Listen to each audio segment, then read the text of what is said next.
लोमड़ी और बंदर। जानवरों की एक बड़ी बैठक में, जो एक नए शासक का चुनाव करने के लिए एकत्र हुए थे, बंदर को नृत्य करने के लिए कहा गया। उसने ये काम इतनी अच्छी तरह से किया, हजारों मजाकिया लहजे और मुंह बनाकर, कि जानवर पूरी तरह से उत्साह से झूम उठे और फिर वहीं उसे अपना राजा चुन लिया।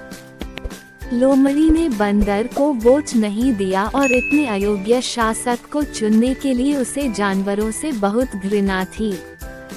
एक दिन उसे एक जाल मिला जिसमें थोड़ा सा मांस था। राजा बंदर के पास जल्दी से जाते हुए उसने उसे बताया कि उसे एक समृद्ध खजाना मिला है, जिसे उसने नहीं छुआ था क्योंकि यह महामहिम बंदर का अधिकार था। लालची बंदर ने लोमड़ी का जाल तक पीछा किया। जैसे ही उसने मांस देखा, उसने उत्सुकता से उसे पकड़ लिया और पाया कि वह जाल में फंस गया है। लोमड़ी दूर खड़ी हो गई और हंसने लगी। उन्होंने कहा, आप हमारे राजा होने का दिखावा करते हैं और अपना ख्याल भी नहीं रख सकते। उसके तुरंत बाद जानवरों के बीच एक और चुनाव हुआ। सच्चा नेता अपने गुणों से स्वयं को साबित करता है। गधा, लोमड़ी और शेर की कहानी। एक बार जंगल में रहने वाली चालाक लोमड़ी की मुलाकात सीधे सादे गधे से हुई। उसने गधे के सामने मित्रता का प्रस्ताव रखा। गधे का कोई मित्र नहीं था। उसने लोमड़ी की मित्रता स्वीकार कर ली। दोनों ने एक दूसरे को वचन दिया कि वे सदा एक दूसरे की सहायता करेंगे। उस दिन के बाद से दोनों अपना अधिकांश समय एक दूसरे के साथ गुजारने लगे। वे जंगल में घूमा करते, घंटों एक दूसरे से बातें किया करते थे। गधा लोमड़ी का साथ पाकर बहुत खुश था। एक दिन दोनों जंगल के तालाब किनारे बातें कर रहे थे। तभी वहां जंगल का राजा शेर पानी पीने आया। उसने जब गधे को देखा तो उसके मुंह में पानी आ गया। लोमड़ी को शेर की मंशा भांपते देर नहीं लगी। वह सोचने लगी कि क्यों न शेर से एक समझौता किया जाए। मैं उसे गधे को मारने में सहायता करूंगी। इस तरह मेरे भोजन की भी व्यवस्था हो जाएगी। वह शेर के पास गई और मधुर स्वर में बोली, वनराज, यदि आप उस गधे का मांस खाना चाहते हैं तो आपकी सहायता कर सकती हूँ। बस आप मुझे वचन दें कि आप मुझे कोई नुकसान नहीं पहुँचाएंगे और थोड़ा मांस मुझे भी दे देंगे। शेर भला सामने से आ रहे प्रस्ताव को क्यों अस्वीकार करता। वह मान गया। अगले दिन योजना अनुसार लोमड़ी गधे को भोजन ढूंढने के बहाने जंगल में एक ऐसे स्थान पर ले गई जहां एक गहरा गड्ढा था। लोमड़ी की बातों में उलझे गधे की दृष्टि गड्ढे पर नहीं पड़ी और वह उसमें गिर पड़ा। लोमड़ी ने तुरंत पेड़ के पीछे छुपे शेर को इशारा कर दिया। शेर भी इसी अवसर की ताक में था। उसने पहले लोमड़ी पर हमला किया और उसे मारकर छक्कर उसका मांस खाया। बाद में उसने गधे, शेर और जंगली सुअर की कहानी। एक जंगल में एक शेर रहता था। एक दिन उसे बहुत जोरों की प्यास लगी। वह पानी पीने एक झरने के पास पहुंचा। उसी समय एक जंगली सुअर भी वहां पानी पीने आ गया। शेर और जंगली सुअर दोनों स्वयं को सर्वश्रेष्ठ समझते थे, इसलिए पहले पानी पीकर एक दूसरे पर अपनी श्रेष्ठता साबित करना चाहते थे। दोनों में ठन गई और लड़ाई शुरू हो गई। उसी समय कुछ गिद्ध आसमान से उड़ते हुए गुजरे। शेर और जंगली सुअर की लड़ाई देख उन्होंने सोचा कि आज तो दावत पक्की है। इन दोनों की लड़ाई में कोई न कोई तो अवश्य मरेगा। फिर छककर उसका मांस खाएंगे। वे वहीं मंडराने लगे। इधर शेर और जंगली सुअर के बीच लड़ाई जारी थी। दोनों पर्याप्त बलशाली थी, इसलिए पीछे हटने कतई तैयार नहीं थे। लड़ते लड़ते अचानक शेर की दृष्टि आसमान में मंडराते गिद्धों पर पड़ी। वह फौरन सारा माजरा समझ गया। लड़ना बंद कर वह जंगली सुअर से बोला, ऊपर आसमान में देखो, गिद्ध मंडरा रहे हैं। वे हम दोनों में से किसी एक की मौत की प्रतीक्षा में है। लड़ते लड़ते मरने और फिर गिद्धों की आहार बनने से अच्छा है कि हम आपस में मित्रता कर लें और शांति से पानी पीकर अपने घर लौटें। जंगली सुआ को शेर की बात जंच गई। दोनों मित्र बन गए और साथ में झरने का पानी पीकर अपने निवास पर लौट गए। शिक्षा, आपसी शत्रुता में तीसरा लाभ उठाता है, इसलिए एक दूसरे के साथ मित्रता से रहें।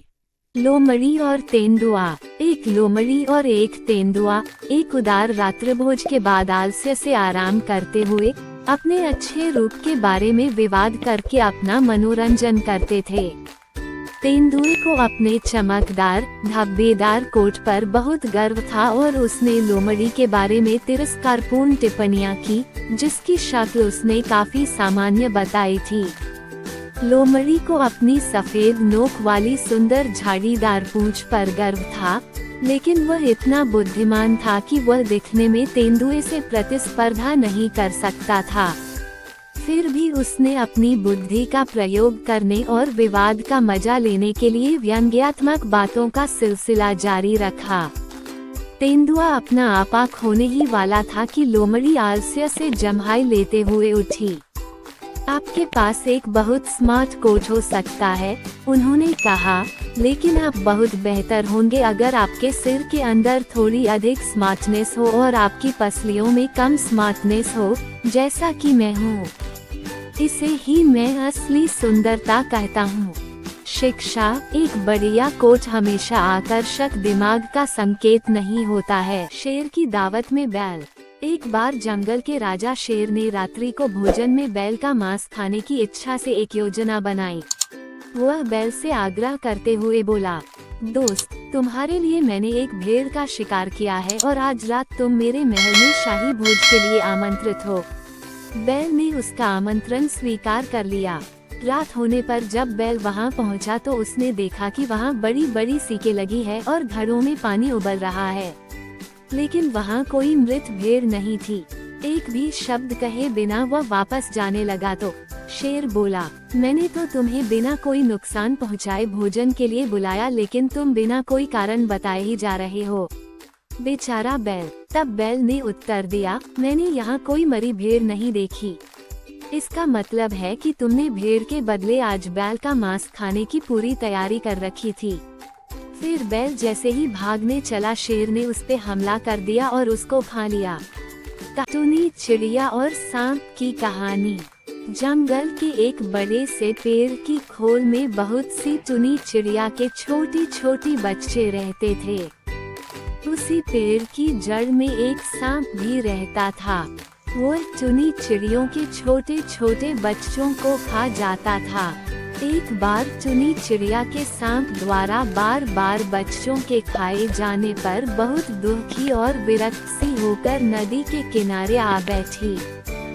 उसकी आंखों में आंसू भरे हुए थे। उसे इस प्रकार दुखी देखकर नदी किनारे रहते मेढक ने पूछा, क्या बात है, आज रो क्यों रही हो? टुनी चिड़िया ने और जोर से रट हुए कहा, बात यह है कि मेरे बच्चों को सांप बार बार खा जाता है। कुछ उपाय नहीं सूझता, किस प्रकार सांप का नाश किया जाए। यदि आपके पास कोई उपाय है तो कृपया मुझे बताएं।